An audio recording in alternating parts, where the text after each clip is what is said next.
Bentar. Assalamualaikum warahmatullahi wabarakatuh. Waalaikumsalam. Alhamdulillahirabbil alamin wa bi isnatainu ala umuri dunya wadin wassalatu wassalamu ala asrofil mursalin wa ala alihi washabihi ajmain amma ba'du. Kami dari kelompok 1 akan mempresentasikan sosiologi dengan judul perubahan sosial politik. Sebelum ke materinya, saya akan memperkenalkan terlebih dahulu anggota dari kelompok 1. Slide-nya, Van.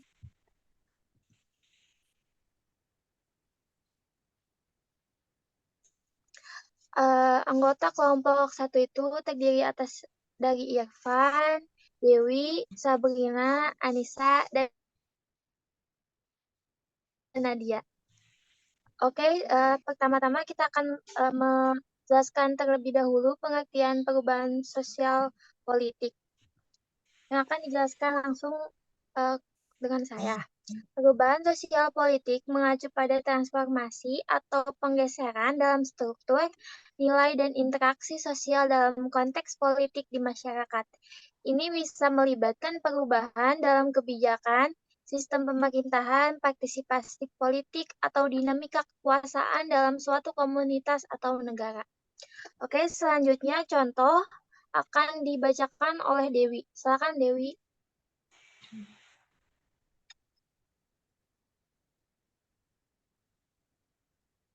Dewi. Untuk contoh perubahan sosial politik, yang pertama ada perubahan kebijakan pemerintah, misalnya pengenalan kebijakan baru yang memengaruhi aspek sosial seperti pendidikan atau kesehatan, serta kebijakan politik seperti perubahan dalam sistem pemilihan atau struktur pemerintahan. Nah, yang kedua, ada perubahan norma dan nilai masyarakat. Nah, dalam pandangan masyarakat terhadap isu-isu politik dan sosial, misalnya perubahan pandangan terhadap hak asasi manusia atau peran gender.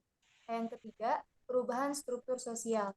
Nah, transformasi dalam struktur kelas, kelompok, atau hierarki sosial yang dapat mempengaruhi distribusi kekuasaan politik di masyarakat. Selanjutnya akan dilanjutkan oleh Saudari Anissa. Contoh perubahan sosial politik kemudian selanjutnya perubahan teknologi dan media sosial. Kemajuan teknologi dan penggunaan media sosial dapat membentuk cara masyarakat berpartisipasi dalam politik, mengubah dinamika informasi, dan memengaruhi persepsi terhadap pemerintah. Perubahan sistem politik, misalnya transisi dari rezim otoriter ke demokrasi atau sebaliknya, serta perubahan dalam konstitusi atau struktur politik yang mendasari suatu negara. Kemudian ada protes dan gerakan sosial. Partisipasi dalam gerakan sosial atau protes politik dapat memicu perubahan dalam agenda politik dan tuntunan masyarakat. Kemudian yang terakhir ada perubahan ekonomi dan ketidaksetaraan. Perubahan dalam sistem ekonomi dapat memiliki dampak langsung pada struktur sosial. Terima kasih.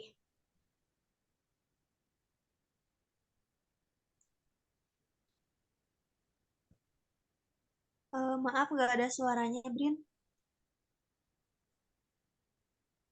Dan selanjutnya adalah perubahan strategi perubahan sosial.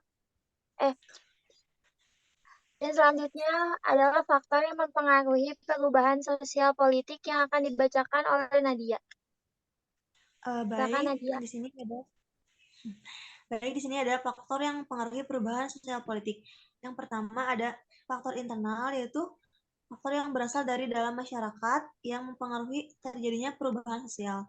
Yang kedua ada faktor eksternal, faktor yang berasal dari luar masyarakat yang mempengaruhi terjadinya perubahan sosial. Yang ketiga ada penemuan baru, yaitu adanya penemuan baru dalam masyarakat dapat mempengaruhi terjadinya perubahan sosial. Lanjut, Brin. Yang keempat, ada revolusi. Terjadinya revolusi dalam masyarakat dapat mempengaruhi terjadinya perubahan sosial. Yang kelima, ada keterbukaan. keterbukaan pada lapisan masyarakat dapat mempengaruhi terjadinya perubahan sosial. Yang keenam, ada pecahnya pemberontakan. Terjadinya pemberontakan dalam masyarakat dapat juga mempengaruhi terjadinya perubahan sosial. Kemudian yang ketujuh yaitu bencana alam. Terjadinya bencana alam dapat mempengaruhi terjadinya perubahan sosial juga.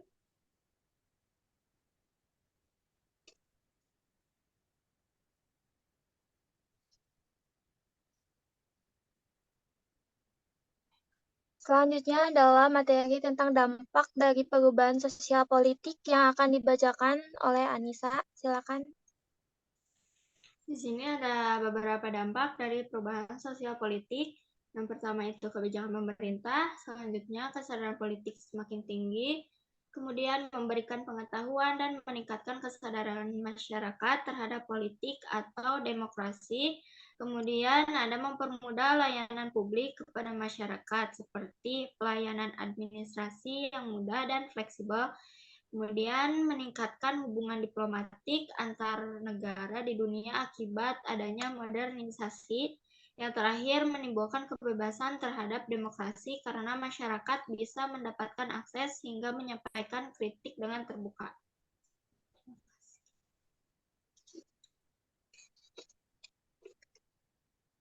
Selanjutnya ada strategi untuk mengatasi perubahan sosial politik yang akan dibacakan oleh Dewi.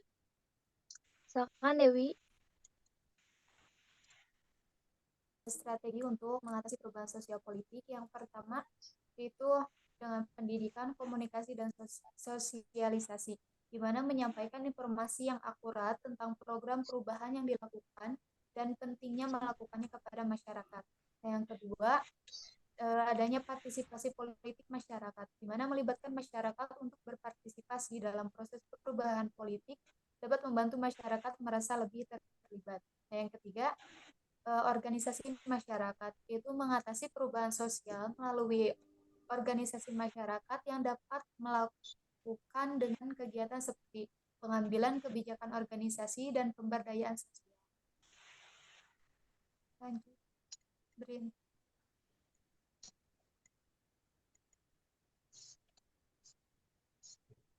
Yang keempat, ada meningkatkan literasi politik, di mana dapat membantu masyarakat untuk memahami perubahan sosial yang terjadi dan mengambil tindakan yang tepat.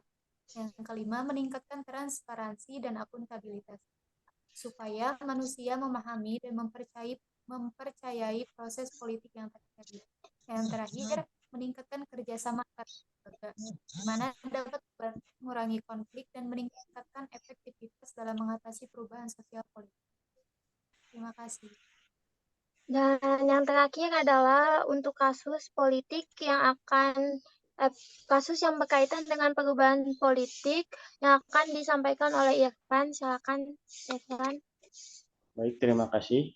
Untuk kasus perubahan sosial politik itu sangat bermacam-macam, tetapi kami mengambil satu, yaitu ketetapan Mahkamah Konstitusi nomor 90/PUU strip XXI/2013 tentang ketentuan tambahan pengalaman menjabat dari kepemilian pemilu dalam syarat usia minimal capres.